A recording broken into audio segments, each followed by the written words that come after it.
He spent 20 years building success, only to meet a man who already had everything he was chasing. He slammed the briefcase onto the dock, and it was loud enough to scare the seabirds away. The man in the tailored suit loosened his tie, pressing a phone to his ear, shouting about numbers and deadlines while staring at the ocean like it had personally offended him.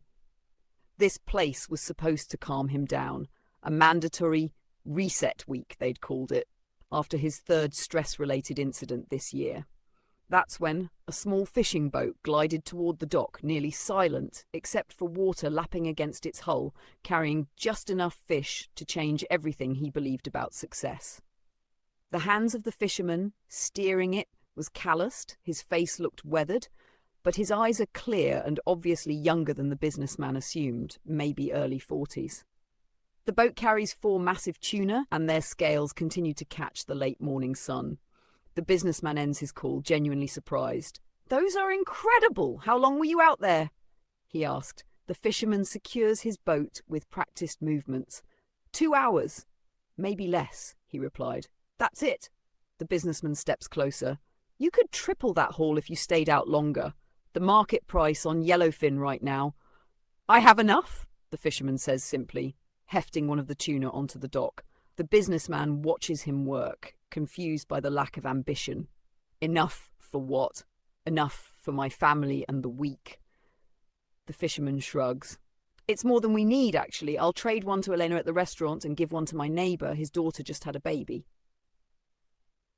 "You're giving it away?" The businessman's voice pitches upward. "Do you understand the profit margin you're just abandoning?" The fisherman pauses, studying this stranger in expensive shoes standing on his dock. "What would I do with more money today?" "Save it, invest it, build something." The businessman is warming up now, animated in a way his therapist would probably note. "What do you do with the rest of your day if you're only fishing 2 hours? The fisherman's face softens.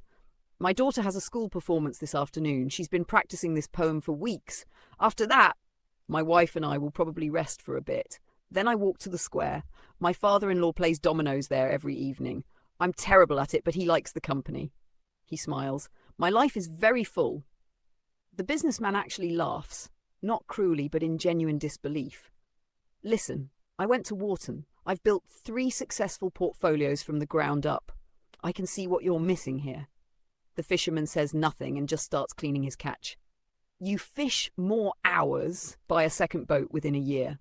Hire a crew. Within 5 years, you own a small fleet. Cut out the middlemen. Sell directly to distributors. In 10 years, you open a processing facility. Control every step from ocean to table." The businessman's hands move as he talks, building an empire in the air. 15, maybe 20 years, you take the company public. IPO. We're talking 8, maybe 9 figures. "And then," the fisherman asks quietly, "then you've won. You cash out, you're set for life."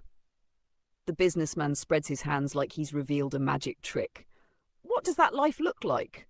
the fisherman asks. The businessman blinks. "Whatever you want. You could move anywhere." "Where would you go?" the fisherman interrupts. "If you could be anywhere right now, where would that be?" The businessman opens his mouth, then closes it. His therapist asked him the same question last month. He hadn't been able to answer then either. The fisherman rinses his hands in the ocean. "If I had all that money, I think I would find a quiet place by the water. I would sleep without an alarm. I would spend my mornings doing something I love, something simple. I would have time for my children while they still want my time. I would make love to my wife in the afternoon when the house is quiet. I would know my neighbours' names. I would let my father-in-law beat me at dominoes." He looks up. "I would live the life I'm living right now." The businessman sits down on the dock as his expensive slacks absorbed seawater, and for the first time in years, he doesn't jump up immediately. "I have a son," he says suddenly. 12 years old. Last week, he told my ex-wife he doesn't want to visit me anymore because I just work anyway. His voice cracks slightly. And he's right. The salt-stained and fish-smelling fisherman sits beside him. "My father owned a restaurant in the city," the fisherman says after a while. "It was a very successful business.